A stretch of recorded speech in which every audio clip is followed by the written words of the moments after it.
primeiro curso que eu fiz de judicialização da saúde aqui em Brasília, teve um colega formador que nos dava aula para um grupo, ele colocou a seguinte questão assim que começamos a aula. Imaginem que caiu hoje uma liminar, um pedido liminar para vocês.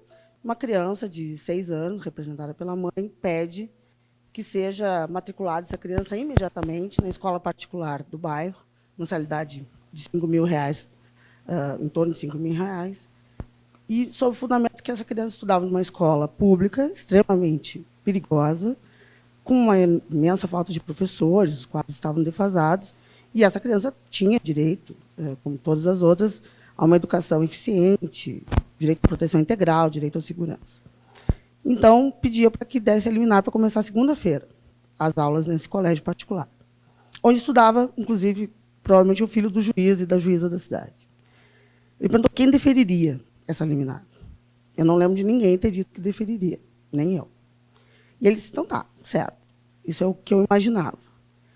Agora pense numa outra liminar, pedindo que vocês bloqueiem R$ 1 milhão para dar um medicamento de uma doença rara, um medicamento importado, que sequer foi examinado pela Anvisa, não se sabe nada sobre sua eficácia, evidência científica, se faz efeito ou não, que talvez prolongue a vida de uma criança por alguns meses.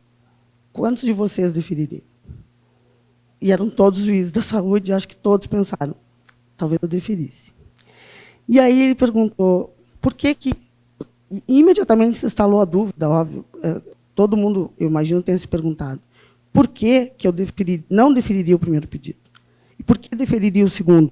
Ou talvez deferisse o primeiro em hipótese alguma? Em geral, a gente falou de possibilidades materiais, né? Era basicamente isso, era impossível dar para todas as crianças uma escola de elite, de alto nível. Mas também é impossível dar melhor saúde, o melhor tratamento, o mais caro, para todas as pessoas. Então, aquilo me causou uma dúvida, aquela pergunta nunca me saiu da cabeça. Eu achei algumas explicações, né? Uma delas tem a ver com a saúde ser algo que toca a vida de todo mundo, como a pandemia nos mostrou. Ter dinheiro numa pandemia, ter um plano de saúde não fez a menor diferença. Faltou leite para todo mundo. E faltou na Itália, e faltou nos Estados Unidos, e faltou na Espanha, e faltou na China. E faltou aqui. Então, talvez fosse isso, talvez a saúde nos toca muito diretamente, mas isso ainda não era uma resposta. Eu não achei a resposta, já vou avisando que não consegui.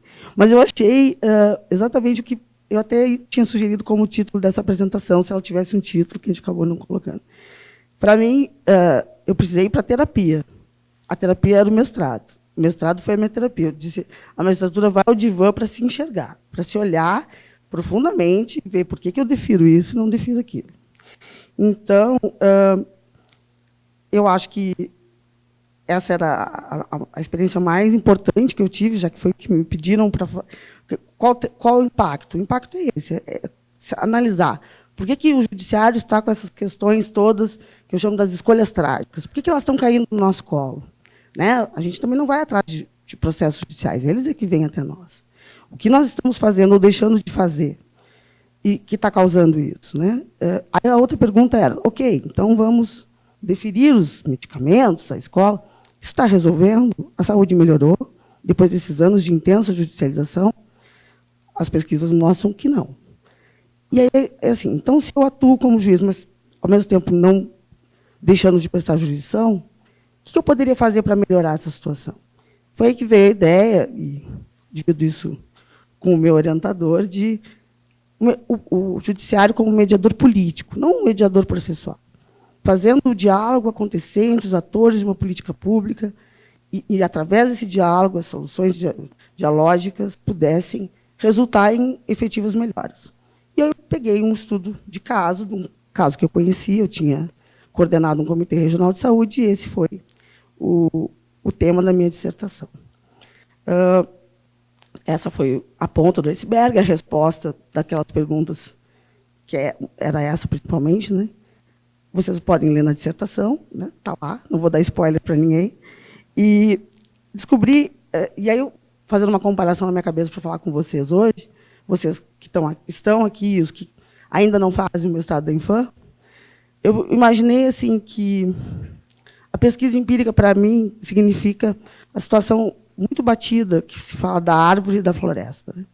Então, eu diria que o juiz olha a árvore, porque ele olha o pedido individual, e o gestor da saúde, por exemplo, da educação, ele vai olhar a floresta. A pesquisa é aquele botânico que vai chegar a dizer assim para o juiz, realmente, a gente tem que ter o máximo de árvores possível para barrar a mudança climática. Mas essas mudas aqui, a gente não pode deixar elas crescerem. Porque, quando elas crescem, elas matam todas as outras que estão em volta, porque a sombra dela é muito grande, e isso mata toda a floresta. E tem que olhar para o gestor e dizer, mas tem várias árvores que têm que se manter vivas, porque senão a gente também não consegue vencer o problema. Então, a pesquisa traz os dados e dá realmente caminhos, na minha opinião. Caminhos para a gente vencer essas angústias que vão aparecendo nessa nossa missão, que é cheia de angústias, né? Não tem juiz que não passe por isso, seja qual for a sua jurisdição. Sobre o mestrado, eu realmente recomendo, e vim aqui para isso, para dizer para as pessoas que façam.